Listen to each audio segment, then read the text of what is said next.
तो ये जो जनता है ना, बिठाना जानती है ना, उतारना नहीं, लात मार के उतारना जानती है। संविधान बदलने की तो किसी के बाप में हिम्मत नहीं है। साथियों नमस्कार, मैं हूं मनोज अंतानी और आज हूं मैं दिल्ली में मेरे साथ प्रीति हैं, 5S फाउंडेशन की वो मीडिया प्रभारी हैं और वर्तमान में जो सबसे गर्मा गर्म मुद्दा या गर्माहट वाला मुद्दा जिसने देश के अंदर अनुसूचित जाति को वर्गों में बांटने की कोशिश की है, उसको लेकर आज हम चर्चा प्रीति से करेंगे। प्रीति, कोटे में कोटा को लेकर पूरे देश के अंदर बहस छिड़ी है, खासकर अनुसूचित जाति के अंदर जो दूसरी जो जातियाँ हैं, आपस में 168 के करीब जातियाँ हैं, उनमें संवाद कम हो रहा है, लड़ाई की अंदेशे ज़्यादा हैं, झगड़े के अंदेशे ज़्यादा हैं। जिस तरीके से आरक्षण में वर्गीकरण करने की कोशिश की जा रही है, इसको आप कैसे लेते हैं? सबसे पहले आपके चैनल का धन्यवाद करना चाहूँगी और मैं बताना चाहूँगी कि ये जो विवाद है ये किससे किसका हो रहा है, क्योंकि ये समझना बड़ा मुश्किल है। दूसरी बात कि कोई भी स्वच्छता कर्मचारी जो देश का, पूरे देश को स्वच्छ रखता है, वो जब भी उसको कोई कार्य सौंपा जाता है तो वो कभी भी उस कार्य को करने में भेदभाव नहीं करता। हर एक कंट्री में या कहीं भी आप जाओ, अगर एक स्वच्छता कर्मचारी नहीं है तो उस देश की दुर्दशा ज़ीरो है। आज, हाँ बिल्कुल, आज भारत देश के अंदर एक ऐसे देश के अंदर जहाँ पर एक संस्कृति को लेकर और एक कहते हैं ना जो संस्कार है उनको लेकर ऐसी बातें कही जाती है, तो कहीं ना कहीं हम लोग अपने पीढ़ी दर पीढ़ी जो कार्य करते आ रहे हैं तो सभी को हमारी जो देखने की दृष्टि होती है वो एक बहुत अच्छी होती है। मगर आज जब कहते हैं ना, जब घर के आगे कोई आता है हाथ फैलाए मांगे तो हम उसको कुछ देकर ही भेजते हैं ना, नहीं तो ऐसा लगता है मन में कि अरे वो चला गया है, क्योंकि हमारे मन में वो दया दृष्टि शुरू से ही है। मगर आज जब इस लोगों को जो SC ST के लिए लगातार हर बारी कहीं से किरण उठती है और वहाँ पर कहा जाता है कि इन वर्ग के लोगों को ये दिया जा रहा है, तो मुझे ये समझ नहीं आ रहा कि जो लोग, जिन लोगों के लिए वो सुबह 6 बजे उठ करके, 4 बजे उठ करके दिन प्रतिदिन अपने बच्चों को छोड़ करके पूरा अपना दिन इनकी सेवा में लगाते हैं, यदि उस वर्ग के कर्मचारी को कुछ मिल रहा है या उस वर्ग के लोगों को कुछ मिल रहा है तो मुझे नहीं लगता किसी को कोई आपत्ति होनी चाहिए।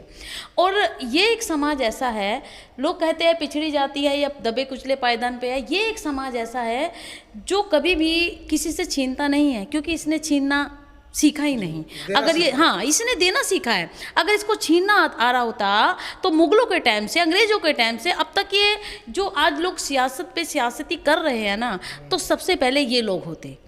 मगर इन लोगों ने ये सोचा कि ये लोग हैं तो हम हैं।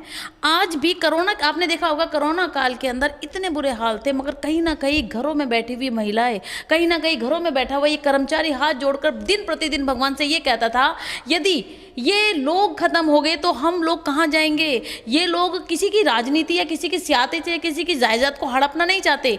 ये लोग चाहते हैं कि जिन लोगों से इनका घर चल रहा है वो बाकायदा बरकरार बने रहे। हम लोग थोड़े में गुजारा करने वाले हैं, मगर वो थोड़ा भी ऐसा मिले जिससे हमारे जो बच्चे हैं, आज जगह जगह आप देखेंगे कैसी बातें सुनने को मिलती है कि छोटी छोटी बच्चियों के ऐसे दुष्कर्म हो जाते हैं, या छोटा सा लड़का जिसकी उम्र, कहते हैं ना, जब घर में लड़का पैदा होता है तो शोर मच जाता है कि ये हमारी पीढ़ी दर पीढ़ी और हमारा मोक्ष का कार्य है, ये बच्चा हमारे लिए बहुत कुछ करेगा। मगर आज शिक्षा प्रॉपर ना मिलने से वो बच्चा प्रॉपर नहीं, देखिए शिक्षा फ्री मिल रही है, मैं मानती हूँ दिल्ली के अंदर देखिए आपको पता है एजुकेशन फ्री है, ठीक है। अगर एजुकेशन फ्री है तो बच्चे को जो ट्यूशन होती है 5,000 6,000 10,000 उसका खर्च है। माँ बाप उसको नहीं पढ़ा पाते, क्योंकि क्या है, इनकम और सोर्सेज, इनकम कहीं है नहीं, काम कहीं है नहीं, तो वो बच्चा जब 9वीं क्योंकि ईगो बहुत हर्ट होती है, क्योंकि आजकल के बच्चे इतने शार्प माइंडेड हैं। आप एक साल के बच्चे के हाथ में फ़ोन होगा ना, अगर आप छीनोगे तो वो पूरा घर अदर कर देगा, तो उसको भी पता है कि मैं मांगूंगा तो मुझे मिलेगा। ऐसे वो बच्चा जब कम समय में स्कूल छोड़ देता है, गलत शिक्षाओं पे चला जाता है, गलत नशे पते करने लग जाता है। पहले दिल्ली के अंदर, मुझे देखिए मेरी उम्र इतनी हो गई है कि 40 से क्रॉस है मेरी उम्र, उस एज में मैंने आज से 20 साल पहले ये वाली चीज़ें नहीं देखी थी कि घर घर में नशा बिक रहा है। मगर आज दिल्ली के अंदर नहीं, आप किसी भी स्टेट में चले जाओ, नशा आपको ईजिली मिल जाएगा। आप अगर पानी की बोतल लेनी होगी ना, आपको 100 कोस दूर जाना पड़ेगा, आपको बच्चे के लिए दूध लेना पड़ेगा, 100 कोस दूर जाना पड़ेगा। मगर नशा आपको बराबर वाले कमरे में भी मिल जाएगा। किसी से आप तम्बाकू मांग के देखो, किसी से आप बीड़ी सिगरेट मांग के देखो, तुरंत आपको अवेलेबल है। यदि उसको रात को दरवाजा बजाओगे, आप कहोगे मेरा बच्चा भूखा है, दूध दे दो, नहीं मिल पाएगा। तो जो चीज़ें, जिस चीज़ों की नीड है, देखिए विकसित भारत बनाना यानी कि देश को विकसित करना, तो आप जब तक कुछ नहीं कर पाओगे, जब तक इस ग्राउंड लेवल को आप ठीक, देखिए ये लोग किसी के तो सरकारें तो लगातार प्रयत्न कर रही हैं, आपको उनसे भी दिक्कत है? देखिए भाई साहब, वही वाली बात है ना, प्रयत्न इतने सालों से, देश को आज़ाद हुए कितना समय हो गया, अभी 15 अगस्त कल 15 अगस्त है। तो कहाँ आपके बच्चे स्कूल जा रहे हैं? वो तो कांवड़ लेने जा रहे हैं, माता के दर्शन कर रहे हैं। जब स्कूल नहीं जाएंगे, ऐसी जगह पर जाएंगे, तो कैसे उनका भला होगा बताइए? देखिए, आप कह रहे हैं हमारे बच्चे कांवड़ लेने जा रहे हैं। देखिए, आप किसी की आस्था को ठेस नहीं पहुंचा सकते, मगर यदि कोई बच्चा ऐसा, देखिए कांवड़ लेने कौन जाता है? जो खाली होगा, जिसे दारू पीनी होगी, भाई भोले बाबा का प्रसाद लेने तो वही जाएगा ना। जिसको भांग चाहिए, चरस चाहिए, दारू चाहिए, वही तो जाएगा घर से। देखिए, ये आप हर किसी को नहीं कह सकते, पहली बात। दूसरी बात ये है कि हर एक चीज़ को आज के टाइम में तो धंधा बना लिया है। किस चीज़ में धंधा नहीं है, आप बताइए। आप किसी एक काम को लेकर के बता दीजिए कि आज मैंने ये काम खोला है, इसमें धंधा नहीं है। आप एक टाइम ठीक दोगे, अगली बार आप फिर उसमें मेरा कहने का मतलब ये है कि क्या जयसा का बेटा, क्या मोदी जी का भाई, क्या अरविंद केजरीवाल का भाई या अरविंद केजरीवाल के बच्चे कभी कांवड़ लेने गए हैं? हमारे बच्चे कांवड़ लेने क्यों जाते हैं? शिक्षा के स्कूल की तरफ क्यों नहीं जाते हैं? इंजीनियर बनने क्यों नहीं जाते हैं? आपका कहना बिल्कुल ठीक है। देखिए क्या होता है, इन सब के पीछे जो है मेन होता है घर के संस्कार और माता पिता, राइट। आज के टाइम में बच्चे इतने फ्री अपने आप को रखना चाहते हैं, वो माता पिता की सुनना ही नहीं चाहते। अगर आज हम अपने घर से निकलते हैं तो हम अपने मंदिर में अपने बड़ों को हाथ जोड़ के निकलते हैं। देखिए, भगवान किस में है? माता पिता के अंदर भगवान है। मैं नहीं मानती कि मूर्ति पूजने से, सब चीज़ से भगवान है, वो एक आस्था है। मगर भगवान माता पिता है। अगर माता पिता का अनादर कर रहे हो, अगर आप कोई गलत कार्य कर रहे हो, तो उसमें आपका नाम बाद में खराब हो रहा है, पहले आपका पिता का नाम आता है। तो ये संस्कार बच्चों को हमें देने चाहिए। और दूसरी बात, ये जो रोज़गार की बात है, रोज़गार में क्या है कि ये जो बच्चे हैं ना छोटे, इनको यदि प्रॉपर तरीके की ट्यूशन मिल जाए, प्रॉपर तरीके से एजुकेशन मिल जाए, तो सर कौन नहीं चाहता। आज हमारे माता पिता ने हमें ऐसा लालच डाल दिया कमाई का, या लोगों को कि भाई कोई गलत राह पे चल रहा है तो हम ऑटोमेटिकली उसकी तरफ हो जाते हैं। हम ये नहीं पूछते तू किस जाति से, किस धर्म से है, तू क्या है, नहीं। हम उसको रास्ता बताते हैं, उसको राह दिखाते हैं, उसको गलत रास्ते पे चलने से रोकते हैं। क्यों? क्योंकि हमारे संस्कार वो कहते हैं। अगर हम उसको कहे कि नहीं जी मैं नहीं जानती, ये तो हिंदू है, ये मुसलमान है, ये बौद्ध धर्म का, इस धर्म का, नहीं। सबसे पहले हम इंसान हैं। अगर हम इंसान एक दूसरे के काम नहीं आते तो व्यर्थ है हमारा इस धरती पे आना। और अगर आप लोग अभी भी चाहे आरक्षण को लेकर, चाहे लोगों की बातों में, देखिए बातें ऐसी होती है कि एक हिंदुस्तानी ऐसा देश है जो बातों का पतंगड़ बनाना जानता है। कहीं बातें अच्छी भी होती है, बिल्कुल, कई बातें अच्छी भी होती है, और कई बातें, अब जैसे अब बोल रहे हैं भारत बंद है, ये बंद है, वो बंद है, अभी कोई चीज़ें ऐसी भारत बंद का समर्थन नहीं करती हैं आप? देखिए मैं कैसे कर दूँ सर? क्यों? अनुसूचित जाति के हक छीने जा रहे हैं, उसको लेकर अगर कुछ संगठनों ने भारत बंद का आह्वान किया है, तो आपको क्या परहेज है? देखिए मैं तो यही कहना चाहूँगी, भारत बंद नहीं होना चाहिए।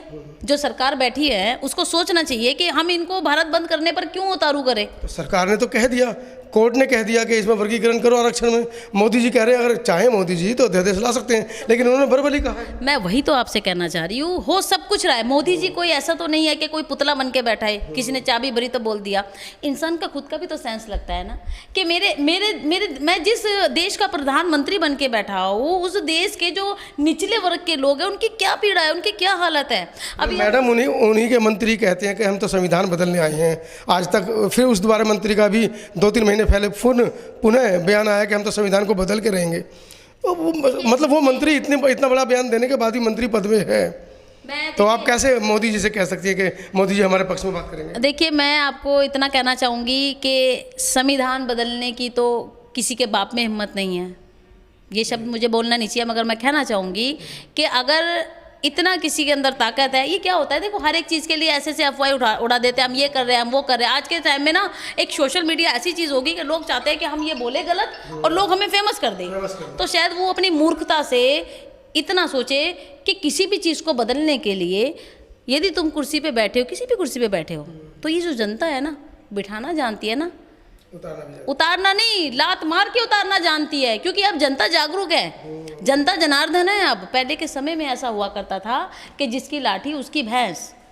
अब ये जनता लाठी छीन करके भैंस अपनी तरफ उड़ेलना जानती है, तो जनता से टक्कर ना ही ले तो कोई पार्टी, तो मैं यही कहना चाहूँगी कि बहुत अच्छी बात है। और उन लोगों को भी समझाना चाहूँगी कि आप लोगों के पीढ़ी दर पीढ़ी जो पिता स्वरूपी थे, जिन्हें आप अपने कहते ना दादा परदादा बोलते थे, जिन्होंने आपको आज लखपति करोड़पति बिठा करके बिठा रखा है, और इन लोगों का हिस्सा जो आप छीन रहे हो, तो मुगलों का टाइम भूलो मत। मुगलों के टाइम में एक मात्र यही एक ऐसी जाति थी जिसने ना तो अपनी जाति बदली, ना अपने कर्म बदले, उस कर्म को लेकर के आज भी जो कर रही है अपने पूरे हक और अधिकार से कर रही है। यदि इनका हक छीनोगे ना तो इस धरती पे ही नहीं, वहाँ भी जगह नहीं मिलेगी। अनुसूचित जाति में एक वर्ग ऐसा है जिसने डॉक्टर अम्बेडकर की बातों को माना, पहचाना, पढ़ा, आगे बढ़ा, तरक्की की, नौकरियां भी पाई। फिर जिस वर्ग विशेष से आप आते हैं उस वर्ग विशेष को अपना पुराना, क्योंकि डॉक्टर अम्बेडकर कहते थे कि अगर आपको सम्मान का जीवन जीना है तो अपना पुरानी जो गंदे काम है वो छोड़ने होंगे। तो जिस वर्ग विशेष से आप आते हैं उसी को आप कह रहे हैं कि बड़े सम्मान से कि हम आज तक वही काम कर रहे हैं। पढ़ेंगे लिखेंगे कब कि डॉक्टर इंजीनियर, क्या झाड़ू लगाते रहेंगे? डॉक्टर इंजीनियर, पायलट, आप वकील बनना आपका सपना नहीं है? देखिए, आपके बच्चे नहीं बनेंगे आगे आने वाले? देखिए, कौन नहीं चाहता। मैं भी एक माँ हूँ, 2 बेटे हैं मेरे। आज प्राइवेट स्कूल में से बच्चों को अगर सरकारी स्कूल में डालती हूँ तो मेरा भी हृदय जो है वो कहीं ना कहीं ठेस होता है। और जब सरकारी स्कूल में बच्चे को डाला तो मुझे ये लगा कि नहीं, अब उसकी उनकी ट्यूशन का खर्चा, ये सब खर्चा, फिर मैंने अपने दिमाग को लगाया कि आज मैं अपने बच्चों के लिए तो पीड़ा ले रही हूँ, मगर जिन बच्चों का अस्तित्व ही खत्म हो गया, जो बच्चे 15-16 साल की उम्र में आने से पहले ही अपने माता पिता के कंधे पर राम नाम सत्य हो गया, उन बच्चों को कैसे बचाया जाए?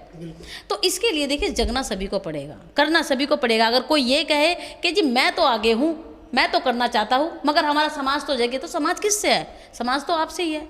और केवल समाज के लिए नहीं, मैं तो इतना कहना चाहूँगी, अभी नवनिधि स्पेशल एजुकेशन स्कूल की तरफ से और डेरा बाबा मुरलीदास चैरिटेबल ट्रस्ट की तरफ से हमने अपनी जो संस्थाएं बनाई हैं उनमें हम उन सभी लोगों की सहायता कर रहे हैं, उन सभी बच्चों को एजुकेशन दे रहे हैं जो कि बोल भी नहीं सकते। कई बच्चे ऐसे जो देख भी नहीं सकते, कई बच्चे ऐसे हैं जो चल नहीं सकते। तो ऐसे बच्चों को यदि हम शिक्षित कर रहे हैं तो हमारा पर्व धर्म सबसे पहले उन बच्चों के लिए जो शिक्षा लेना चाहते हैं, शिक्षा के लिए तड़प रहे हैं, और उन तक शिक्षा पहुँचाना। तो ये अभियान हमारा बहुत जल्दी शुरू हो जाएगा, क्योंकि देखिए ये देश है और ये देश इतना भ्रष्टाचारी है कि यदि आप कुछ कार्य करने आगे बढ़ोगे ना तो 4 चीज़ें आपकी पहले से पहले डुप्लीकेट तैयार हो जाएगी। तो इसको हम प्रॉपर तरीके से कर रहे हैं ताकि हम पूरे देश के अंदर ऐसी एक जागरूकता ला सके और उन बच्चों तक शिक्षा पहुँचा सकते हैं जो बच्चे शिक्षित बनना चाहते हैं। क्योंकि इसमें भी आपको एक चीज़ और बताना चाहूँगी, आपका कहना बिल्कुल ठीक था कि अदर जातियां हैं जिनके बच्चे पढ़ रहे हैं, लिख रहे हैं, आप ही की जाति में ऐसा क्यों है? तो देखिए, ऐसा कुछ नहीं है। हमारे माता पिता, जिस समय हम स्कूल जाया करते थे, हमारे माता पिता ने हमें डायरेक्शन वो दी, और डायरेक्शन देने के बाद हमारा लालच और इंटरेस्ट उसमें पड़ा कि नहीं, हमें पढ़ना चाहिए। मैंने बैंकिंग लाइन में मैंने नौकरी कर रखी है और मैं हर वर्ग से एकदम परिपूर्ण हूँ। मैं, मेरे से आप किसी भी चीज़ के बारे में पूछो तो भगवान की दुआ से मैं आपको जवाब फट से दे दूँगी। क्यों? क्योंकि मैं वहाँ से निकल के आ चुकी हूँ। तो यदि देखिए, मैं भी चाहती हूँ मेरा स्टैंडर्ड ऐसा हो।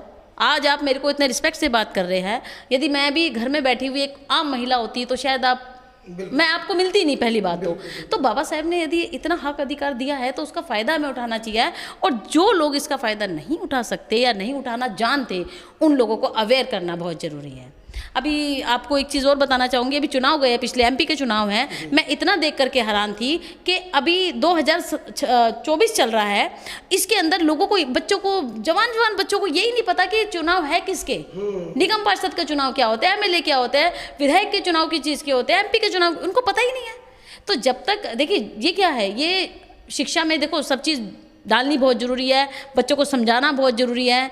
और आपका ज़्यादा समय ना लेकर के सिर्फ इतना ही मैसेज देना चाहूँगी कि आप लोग अपने बच्चों को, देखिए आपको बुढ़ापे में रोटी आपके बच्चे नहीं देंगे, आपका संस्कार देगा।